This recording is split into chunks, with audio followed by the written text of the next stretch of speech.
Good morning, good afternoon, good evening, Bernie here. So Apple released on Thursday, I believe, the Final Cut camera alongside with Final Cut Pro for iPad 2. Alright, so I have already downloaded the app on my iPhone 15. So if you haven't done it yet, you just go to the App Store and follow the prompts. Alright, so open the app. You will see right here this interface, and I have already set up my cinematic settings right here. As you can see on the top left hand side of your screen, you have this setting wheel. Click that, and as you can see, it has this preferences, tools, and audio. And as for the first one, it says codec, and this one only has HEVC H.265, and you don't have any other choice for the iPhone 15. And next is format, and as you can see here, I chose 4K 3840 by 2160 24 FPS, and then when you click that, you have available 720 HD, 1280 by 720p, and then 1080 1920 by 1080p, and 4K 3840 by 2160, which is the one that I'm going to use. And below that, it's the frame rate, either 24 FPS, 25 FPS if you're in PAL countries, 30 FPS, and 60 FPS. And you know, here down below it says not supported with 4K is 120 FPS and 240 FPS. Yeah, so that's the format, 4K 3840 by 2160 24 FPS. And next we have the color and dynamic range. It says here, when you click that, SDR Rec 709 and HDR HLG. So I chose the standard dynamic range is because I don't film and edit in HDR anyway. SDR is just fine for my needs. Alright, and then stabilization, I had it to on, so you can just slide the button right there and off you go. And then mirror front camera. And now next, moving on to the tools right here. Yeah, so the good thing about the settings is that you can come back here anytime as you wish. You can set this up later or the first time you open the app. Alright, so for tools, we have the grid overlay, and I had it turned to on. So it really helps to have that guide or the grid overlay for you. Alright, next is aspect ratio guide. And when you click that, I had it actually to off. Either you have it square or 4:3. It's up to you. But for me, I don't need that since I film in widescreen. It'll be helpful to some of you. It's up to you. All right. And next, with the exposure and focus, it says here overexposure indicator. So I have it, and yeah, that's a good thing. It's like Zebra, right? They just changed the name. And next is focus peaking. And I love that, and I just turned it on. It is because sometimes I'm having a hard time seeing, especially in bright areas when I have the iPhone. And that's the beauty about focus peaking, is that you can see that line, meaning that you are in focus for that particular subject. Now moving on to audio. We're not gonna touch this because once you plug in your USB audio, this one will say the input source. But this one, it doesn't have anything plugged in, so it says this device, so we're all good. All right, so next, as you can see on this middle part of the screen, you have what you chose earlier: 24 FPS, 4K, SDR, and HEVC. And I like that this one has it, so it's easily indicated and you can easily tell that you have the right settings for your shots. And now going to the bottom part, this one is actually meant for the Final Cut Pro for iPad 2 app. And now on the bottom part right here, it says 7 hours. That's the indicator that you can record for 7 hours depending on your storage of your iPhone. And this one has 50% battery life remaining. And I forgot, on the top right, there's this very small audio indicator. And as you can see, it's green, and yeah, I'm not peaking yet. So that's a good indication, but to my liking, it's very small. You know, maybe double the size for it and it'll be easily seen. And next, on the right side of your screen, as you can see, there's this back arrow. Let's click that. And then you can see a lot of options right here. And as you notice, below the arrow, it's the camera, the 26mm as well as the 13mm. The 26mm is your main camera and the 13mm is your wide angle. And I only have two options because this one is an iPhone 15.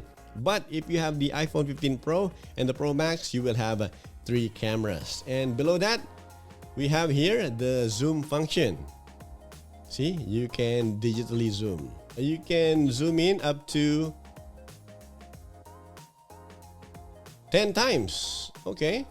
And for you to be able to get out of that setting, you just have to click the 1x. And then going back to the top part, basically in the middle of all these buttons, you can click this. This one is the orientation lock. You have the option to have it unlocked, left, right, portrait. And yeah, I want it to lock to the left because I'm not filming in portrait mode. That's the beauty of this Final Cut camera app, is that you can lock, which is a good thing.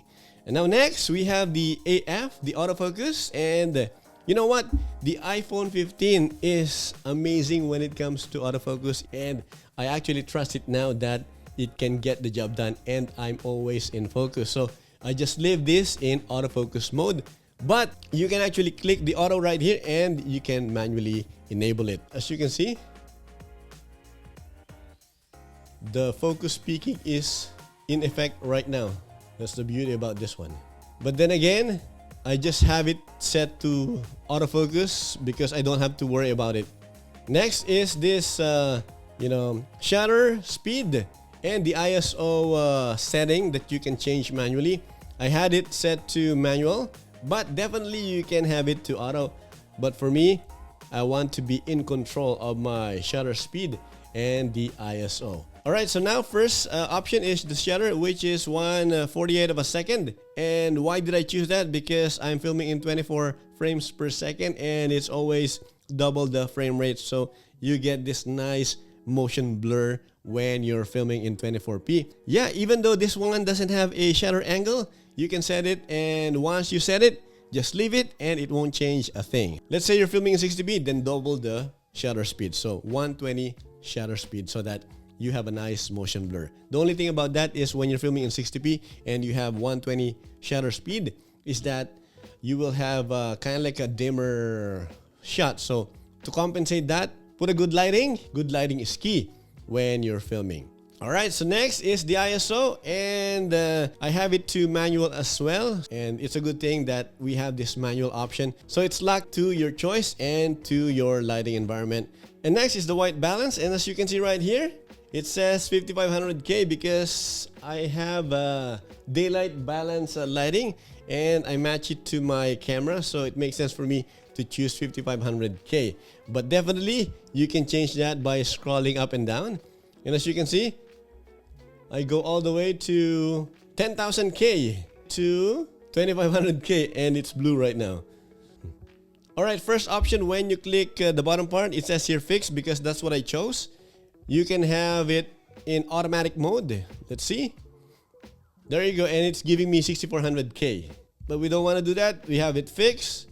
And the next is we have daylight 5600K, shadow 7000K, and cloudy 6000K, and then tungsten 3200K. And the beauty about all these presets is that you don't really have to keep guessing. But for me, I like it at this fixed setting. And again, to exit the setting, just click on the icon right there. And then next on the top right, and when you click this, it's now using the front camera, which is really nice. And yeah, I forgot to say, for iPhone 15, there's another front camera. So there's that. And it's great 4K as well. And as you can see, that's the green color. It says I'm in focus. Focus peaking is working just fine. And the beauty about this one, as you can see,